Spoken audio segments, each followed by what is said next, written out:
कार्यक्रम में दोस्तों, जैसा आप जान ही रहे हैं कि हम अपने इस कार्यक्रम में कई ऐसे लोगों से, कई ऐसे शासन प्रशासन के अधिकारियों से आपसे मुलाकात करवाते हैं।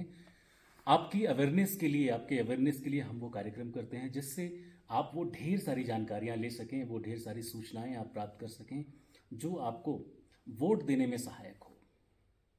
ऐसे ही एक व्यक्ति आज हमारे साथ हैं जो इलेक्शन के स्टेट के नोडल ऑफिसर हैं, कम्युनिकेशन ऑफिसर हैं, साथ ही साथ आप जॉइंट डायरेक्टर इन्फॉर्मेशन हैं। बहुत स्वागत सर आपका, इम्तियाज काचू जी, हमारे इस कार्यक्रम में। शुक्रिया जनाब। सर्वप्रथम तो कि जैसे हम जब चुनाव को, विशेषकर हम इसे राष्ट्रीय पर्व मानते हैं क्योंकि कहीं ना कहीं ये देश के विकास के लिए है। हम सभी इसमें पार्टिसिपेट करते हैं, हम सभी का रोल भी है कि हम इसमें मैक्सिमम पार्टिसिपेशन करें। पर शासन प्रशासन ने इस पार्टिसिपेशन में सहायता के लिए वो क्या व्यवस्थाएं की हैं, विशेषकर जब आप इंफॉर्मेशन से हैं, जब आप नोडल ऑफिसर हैं कम्युनिकेशन के, तो वो मीडिया के, कम्युनिकेशन के वो कौन कौन सी व्यवस्थाएं की गई हैं, संचार की वो कौन कौन सी व्यवस्थाएं की गई हैं जिससे ये सूचना संबंधी जो जानकारियां हैं वो लोगों तक पहुंच सकें और लोग अधिकाधिक इसका लाभ उठा सकें।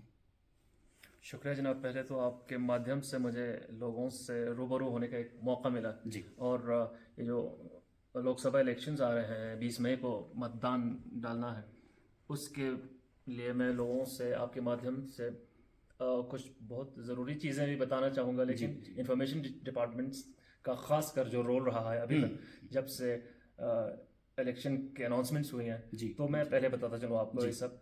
हम department of information and public relations में 2 मैगजीन्स पब्लिश करते हैं। बाइलिंगुअल है, बाई मंथली है। ले से आता है लद्दाख सोनिया करके, करगिल से करगिल नामा आता था जिसका नाम अब बदल के करगिल समझौत हो गया हुआ है। समझौत मतलब स्टोर ऑफ थॉट्स। और इस बार स्पेशल ये है कि एक election related, election special CEO साहब जो इलेक्शन के चीफ हैं लद्दाख के, उन्होंने अप्रूवल दी है कि ये इलेक्शन रिलेटेड हम पब्लिश करके निकालें। और खुशी की बात यह है कि रिसेंटली लेस का जो मैगजीन आता है लद्दाख सोनिया, वो सीईओ यतेंद्र मरेलकर साहब ने लॉन्च भी किया हुआ है, अनवेल किया है कुछ दिन पहले। और करगिल से जो मैगजीन आता है वो प्रिंट होने के लिए गया हुआ है, वो भी करगिल समझो जल्दी आ जाएगा, तो वो भी बांट देंगे पब्लिक इन्फॉर्मेशन के लिए। उसमें जानकारियाँ बहुत सारी हैं, आर्टिकल्स से भरे हुए और छोटे मोटे इन्फॉर्मेशन, बुजुर्ग वोटर्स, यंग वोटर्स और करगिल के बारे में जो इलेक्शन के कुछ हिस्टोरिकल फैक्ट्स हैं वो भी उसमें शाये किए गए हैं। बहुत इंटरेस्टिंग रहेगा। जी जी। इसके अलावा मैं आपको ये भी बताता चलूँ कि हमारा इंफॉर्मेशन डिपार्टमेंट का मैकेनिज्म जो है वो पहले से एक्टिवेट हो चुका है।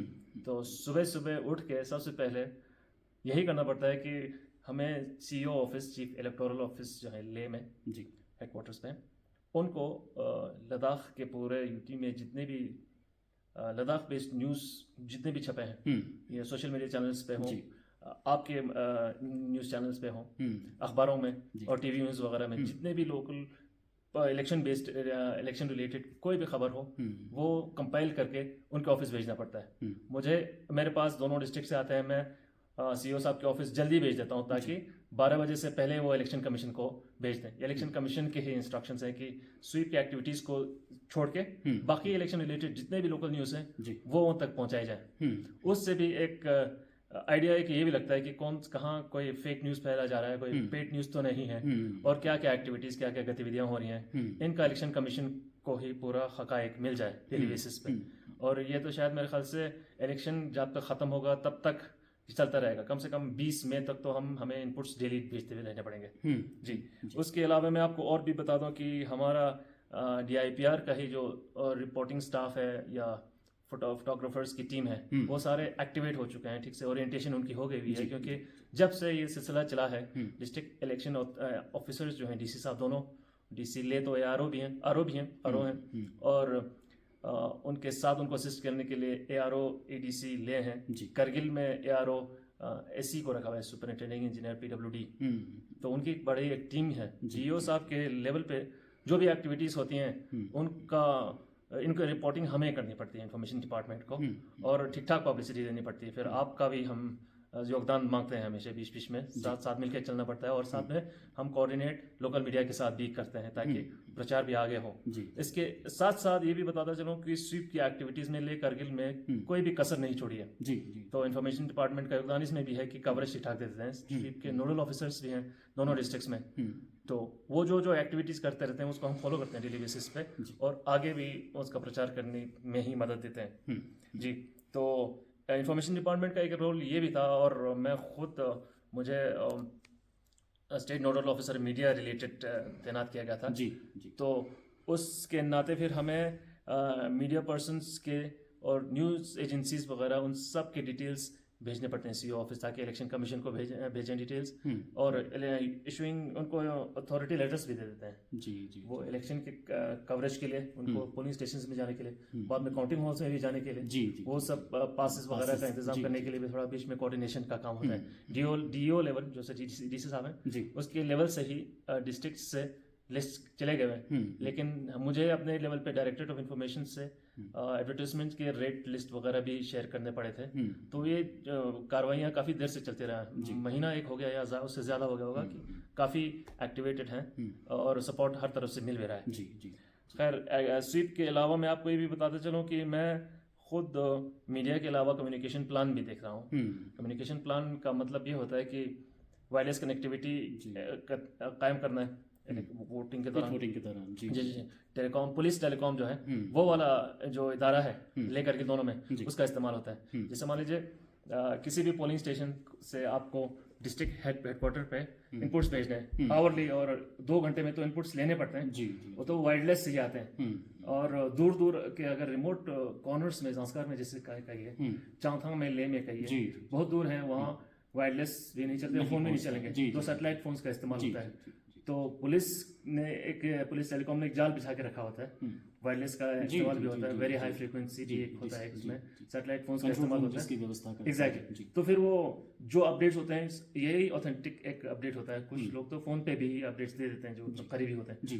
तो फिर एंट्री होती है, फिर आगे रिपोर्ट्स जाते हैं। जी। तो इन सब का भी ख्याल हम जरा कर रहे हैं, साथ में मॉनिटरिंग रेगुलर बेसिस पे होता है। जी जी। ये एक बेसिक बात रही कि भाई आपने ये जो आयोजन है चुनाव, जिसे हमने कहा कि भाई राष्ट्रीय पर्व है, इसके जो संचार के माध्यम है उसकी आपने इस तरह व्यवस्थाएं कर रखी हैं।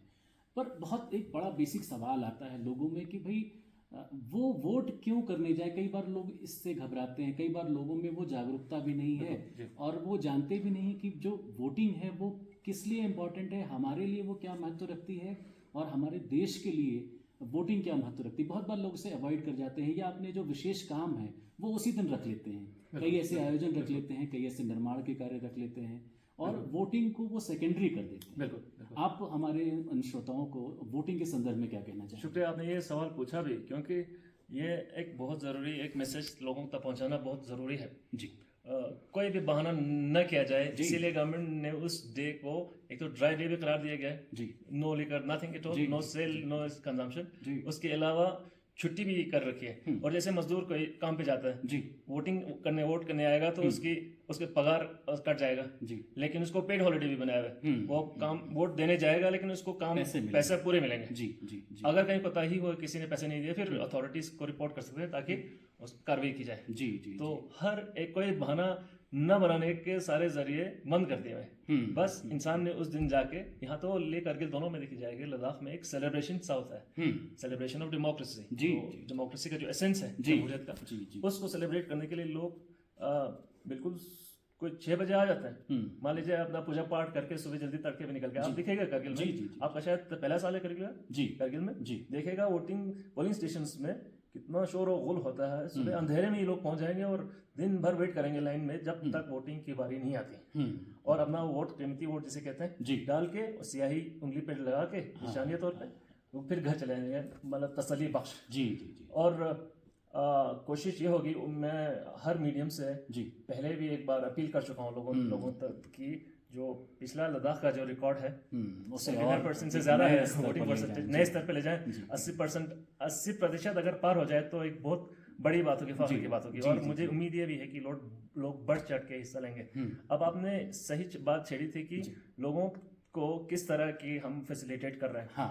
अब एक जैसे मान लीजिए डीसी ऑफिस दोनों में, डीओ ऑफिस में अलग नोडल ऑफिसर बनाए हुए, अलग एआरओ, जो उन्होंने एक मैकेनिज्म बनाना है ताकि घरों में भी जाके बुजुर्गों से वोट लेके आ जाएं। उसके लिए उनके लिए रजिस्ट्रेशन पहले से ही हो चुकी है, और मेरे ऑफिस से भी लोग उस मैकेनिज्म में जुड़ गए, उनको भी नॉमिनेट करके वहाँ ले गए ड्यूटी पे, ताकि वो भी फैसिलिटेट करें। उसमें हमने कोशिश ये भी करनी है कि हमारे मीडिया की टीम भी इंफॉर्मेशन डिपार्टमेंट की खासकर उन दूर दराज इलाकों में भी जाए, पहाड़ों में जाए, जहाँ कोई बुजुर्ग एक हो, जी। उनके वोट दे रहे हो, वोट देते हुए तो नहीं, अदरवाइज भी उनसे थोड़े इनपुट्स लेके जी उनके घर के व्यूज विजुअल्स वगैरह लेके दें, ताकि एक स्टोरी, एक सक्सेस इंस्पायर स्टोरी कर जैसा सकें मिल जाए, लोगों को, इंस्पायर कर क्योंकि सकें। आप जब वो बुजुर्ग कर रहे हैं वोट, तो आप भी वोट करने हैं। एग्जैक्टली, बिल्कुल सर, बिल्कुल। और ये है कि ये कोई मुश्किल काम नहीं है। जी। अगर हम अथॉरिटीज से, हर गवर्नमेंट के एजेंसी से, डिपार्टमेंट से हर किस्म की सर्विस चाहते हैं और उम्मीद भी करते हैं, और गाली गलौज भी होती है, जी उम्मीद भी करते हैं इतना कुछ, और एक अपना एक जिम्मेवारी एक निभाने के लिए एक दिन भी नहीं निकाल पाए तो शर्मिंदगी वाली बात होगी।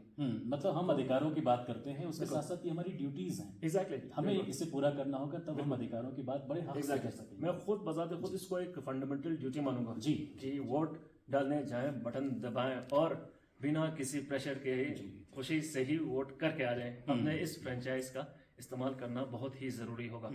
एक वोटिंग को मैं खुद इस तरह सोचता हूँ कि एक जन्म सिद्ध अधिकार है। जी बिल्कुल।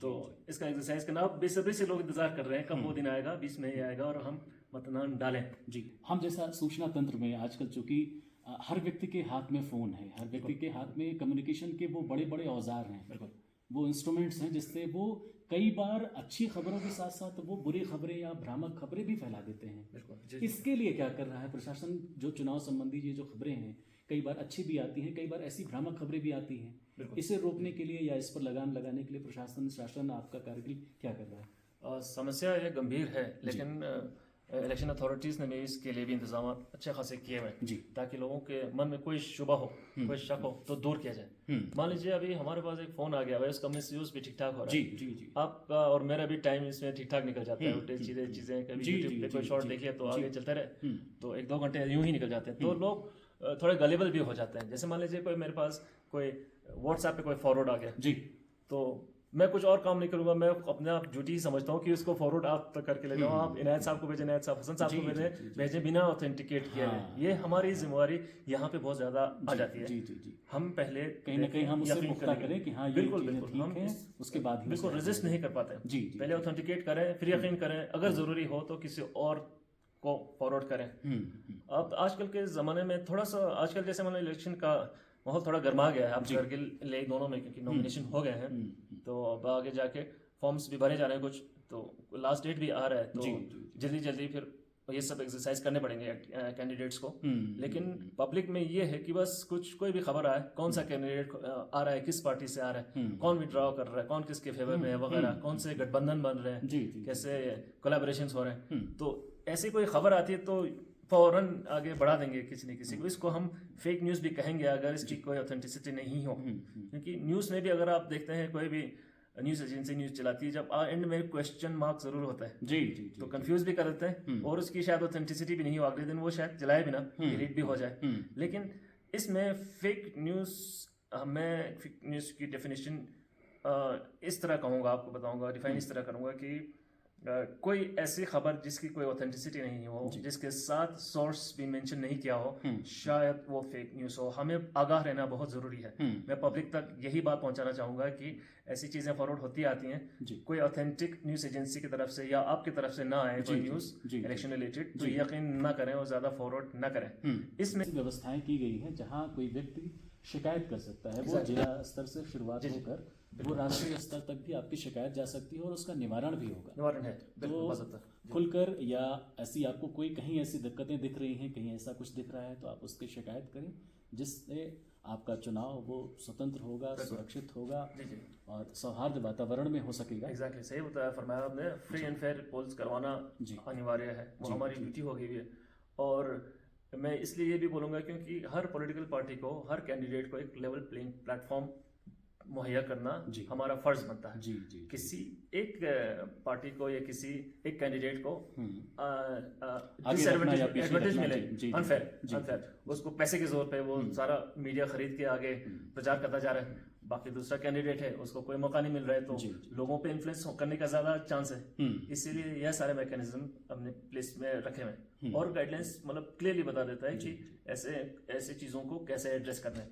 जी, चलते चलते हमारे श्रोताओं को वोटिंग के संदर्भ में क्या सुझाव देना चाहेंगे, उन्हें से क्या आह्वान करना चाहेंगे कि भाई वोट करने के लिए वो कहाँ आए, कहाँ जाएं, या उसके लिए आपने कौन कौन सी ऐसी व्यवस्थाएं और कर रखी हैं जिसकी अभी हमने बातें की, इससे इतर आपने कौन सी और व्यवस्थाएं कर रखी हैं जिससे उनको फ़ायदा हो? अरे बहुत ज़्यादा है जनाब। अभी तो मिनिमम अवेलेबल फैसिलिटीज़ की एक बात होती है, जिसके लिए डीसी साहब दोनों डिस्ट्रिक्ट्स के और बाकी अथॉरिटीज़ इलेक्शन शुरू होने से पहले ही मॉनिटर कर चुके हैं। जैसे हर पोलिंग स्टेशन पे बिजली होना, वॉशरूम्स होना, और स्पेशली चैलेंज जो होते हैं जी जी जी हमारे सिटीजन जो हैं, बिल्कुल पीएचडी, उनके लिए वो व्हील चेयर के मूवमेंट के लिए प्रॉपर रैम्प्स बनाने, सीढ़ियाँ भी हों तो प्रॉपर हों, बुजुर्ग भी चल सकें। बिल्कुल सावधानी से और बहुत केयरफुली ये सब मॉनिटर किया हुआ है हर एक पोलिंग स्टेशन का, ताकि हर एक वोटर, हमें पता है हर वोट कीमती है, हर एक वोटर का वोटिंग पोलिंग स्टेशन तक पहुंचना बहुत ही ज़रूरी है, ताकि डेमोक्रेसी को भी तो आगे बढ़ाना है, सक्सेस कामयाब करके दिखाना है हम सब ने मिलके। एक वोट में कितनी ताकत है वो आपको पता है, हमको पता है, हर हिंदुस्तान के हर कोने में सब हर आदमी को पता है, और सब तक जानकारी पहुंचानी भी ज़रूरी है हमारे लिए। तो देखिए मैं आपको एक चीज़ बताऊँ, ज़ंस्कार में एक पोलिंग स्टेशन है खेमा नाम का, जहाँ 14 वोटर्स हैं। जी जी। ले में एक पोलिंग स्टेशन है, उसका नाम है वर्षी, जिसमें 5 वोटर्स हैं। जी। वहाँ तक हमारी जिम्मेवारी ये बनती है कि वहाँ तक भी वोटिंग के लिए पोलिंग ऑफिसर्स जाएं। जी जी। अगर पैदल न जा पाए, चॉपर में ही जाएं। जी जी। इन केस हेलीकॉप्टर नहीं पहुंचता, मौसम खराब हो, पैदल पोलिंग स्टाफ को जाना ही पड़ेगा, और उनके वोट लेके आने हैं। तो आप समझ सकते हैं कितना हर एक वोट को कितना कीमती मत है। जी जी जी जी। और वहाँ गवर्नमेंट की कोई बिल्डिंग भी नहीं है उन इलाकों में, तो टेंट में पोलिंग स्टेशन बना के वोटिंग ऑफिशियल्स वहाँ जाके सारा कुछ करके आ जाएंगे, और बाज़ाब्ता ट्रांसपेरेंट तरीके से वोटिंग होगी। तो उन लोगों तक भी बात पहुँच गई है कि वोट देना है, आज का ये दिन है और ये कैंडिडेट्स हैं, और बेझिझक निडर होकर वोट देना अपना कीमती। जी जी जी। तो श्रोताओं, अभी आपने सुना ही जॉइंट डायरेक्टर इंफॉर्मेशन और नोडल ऑफिसर इंफॉर्मेशन को, जिन्होंने हमें बताया कि भाई वोटिंग की वो सारी व्यवस्थाएं की गई हैं, चुनाव प्रशासन ने, शासन ने वो सारी व्यवस्थाएं की हैं आपके लिए, वो ढेर सारे उपाय किए हैं जिससे आपकी वोटिंग जो है वो आसान होगी। बिल्कुल। तो निश्चित तौर पर आप वोट करने जाएं, क्योंकि आपका वोट कीमती है। जैसा अभी सर ने बताया है कि भाई अगर 5 व्यक्ति भी हैं तो भी उनके लिए व्यवस्थाएं की गई हैं, उनके लिए पोलिंग स्टेशन बनाए गए हैं। तो ऐसी व्यवस्था का आप पूरा लाभ उठाएं, वोट दें, जिससे आप विकसित होंगे, आपका राष्ट्र विकसित होगा, और आप एक स्वतंत्र देश, एक अच्छे लोकतंत्र में भागीदार बन सकेंगे। जी। बहुत बहुत धन्यवाद। स्टाफ इनायत साहब, अब्दुल्ला साहब भी मीटिंग में थे। जी। प्रिंटर पब्लिशर्स के साथ ये बात हमारा कनेक्शन अलग से जुड़ गया है आप जाके, क्योंकि पॉलिटिकल एडवर्टीजमेंट्स जो होते हैं, अब जाके कैंपेनिंग जब होगी तो एडवर्टीजमेंट्स ठीक ठाक उनके जरिए होगी, पोस्टर्स बनेंगे, पैम्फलेट्स बनेंगे, और बात नहीं कितना कुछ प्रिंट करना पड़ता है। तो अपील उनसे ये होगी कि जो भी आप पॉलिटिकल पार्टी से कोई ऑर्डर आए, कोई पोस्टर छापने के लिए, बैनर बनाने के लिए, उसमें अपनी डिटेल्स कोने में कहीं अपने कंपनी की फर्म को, एजेंसी का नाम ज़रूर लिखें जी, ताकि ऑथेंटिसिटी हो और रिकॉर्ड भी कायम रहे। और उनसे ये भी कोशिश जारी अपील भी होगी कि अगर कोई इंसाइटिंग कुछ हो, कुछ कंट्रोवर्शियल कोई चीज़ छापने के लिए बोलें तो मना कर दें या अथॉरिटीज़ की नज़र मिलाएं, क्योंकि उस पोस्टर के कंटेंट्स की वजह से अगर दंगा फैल गया जी, कुछ उल्टा सीधा हो गया, हेट्स भी जिसे कहते हैं, कम्युनल हार्मनी तोड़ने के लिए कोई मैसेज हो, तो फिर बाद में अकाउंटबिलिटी पब्लिशर की, प्रिंटर की होती है। और अगर आपने नाम नहीं लिखा हो किसी भी पैम्फलेट या किसी भी ऐसे प्रिंटेड मटेरियल पे, तो फिर कार्रवाई आपके खिलाफ होगी, क्योंकि पता चल जाता है किसने प्रिंट किया हो। तो एजेंसी का नाम प्रॉपर और एड्रेस भी शायद अगर हो, फ़ोन नंबर भी हो तो भी अच्छा होगा। इसको ट्रांसपेरेंसी भी बोलेंगे, और उनको हम अपील भी ये भी करते हैं कि अपने रिकॉर्ड्स भी ठीक से मेंटेन करके रखें। मतलब आपको कहीं भी भ्रामक स्थिति लग रही है कि कहीं ऐसा वायलेशन हो रहा है जो, बिल्कुल बिल्कुल बिल्कुल, तो